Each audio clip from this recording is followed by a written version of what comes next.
Jérôme Pla, vous êtes arrivé il y a peu de temps à Airparif. Quelles sont vos priorités à court et moyen terme? En ce qui concerne Airparif et à très court terme, nous avons des projets déjà très intéressants, en particulier de rénover notre site internet. Nous allons lancer une nouvelle version de ce site au mois de septembre. Bien sûr, nous essayons de rester, dans le cadre de ce nouveau site, vraiment à la pointe des technologies d'information. Donc il y a beaucoup de travail qui a été fait. De nouveau sur ce site. Pour donner un exemple, il y aura, je crois, une interaction beaucoup plus conviviale. Il y aura une possibilité, alors pour les professionnels de la qualité de l'air, il y aura des possibilités en particulier de récupérer des rapports techniques d'une façon beaucoup plus lisible. Mais surtout, pour les utilisateurs, il y aura la mise en place de cartes d'indices suivant les normes CITR. Donc ça, c'est un point assez important.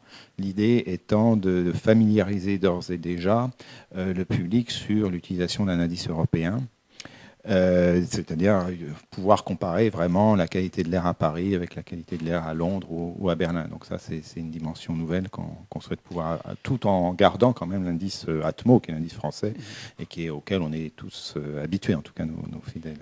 Donc c'est un site, si j'ai bien compris, qui est à la fois destiné aux professionnels et aux particuliers. Oui. C'est d'ailleurs effectivement une sorte de défi de pouvoir donner des informations simples à comprendre et à utiliser pour les franciliens, mais également pour que des professionnels qui, dans les collectivités en particulier, ou qui aident les collectivités à avoir des actions d'amélioration de la qualité de l'air, trouver des données en termes d'émissions sur leur territoire, ou des données bien sûr aussi d'exposition des populations, voire effectivement en cas d'épisodes de pollution, de pouvoir savoir de façon plus approfondie pourquoi, quel polluant est en cause, sur quelle région, quel est le schéma comment s'est produit en fait cet épisode de pollution. Alors justement, les franciliens, parlons-en. Je sais que vous travaillez sur le concept d'exposition individuelle. Alors qu'est-ce que c'est que ce concept et quelle est la nature de vos travaux?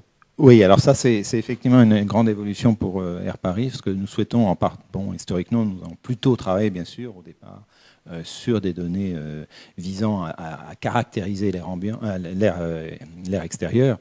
Maintenant, ce qui me paraît très intéressant, c'est de pouvoir donner aux franciliens, en fonction de leurs activités, pas seulement en fonction de leur lieu de résidence, quelle est leur exposition. Je prends un exemple. Bien sûr, pour l'instant, on donne aux franciliens une donnée liée à leur lieu de résidence ou leur lieu de travail. Ce qui est intéressant maintenant, c'est en fonction du parcours, du trajet en fait qu'ils vont effectuer dans la journée, ou des activités, supposons qu'ils fassent du jogging le week-end, eh bien il faudrait pouvoir être en mesure de leur donner des données un petit peu plus précises qui prennent en compte ces activités. Alors comment ça va marcher? Comment ça va marcher? Bien, effectivement, on a commencé, en fait c'est un grand puzzle d'activités. Donc on va, par exemple, nous allons commencer bien sûr à regarder l'exposition dans une voiture en suivant différents trajets. Et on a donc fait toute une étude là-dessus qui nous permet maintenant de développer un calculateur qui, en fonction du trajet, va dire effectivement sur ce trajet, je vais avoir une exposition moyenne à tel ou tel polluant. Donc concrètement, par exemple, je vais pouvoir aller sur votre site internet et donner un certain nombre de paramètres par rapport à mes activités, voilà. Et je vais avoir le résultat de mon exposition individuelle, c'est ça? Voilà, c'est ça l'idée. Alors, j'ai quand même, nous travaillons là-dessus. L'outil n'est pas encore prêt, mais l'idée, c'est bien sûr qu'une fois qu'il sera renseigné et développé, nous travaillons dessus, il sera bien sûr sur le site internet. C'est horizon quoi, ça, à peu près? Je pourrais citer, pour avoir un calculateur complètement intégré, il nous faut encore pas mal de données.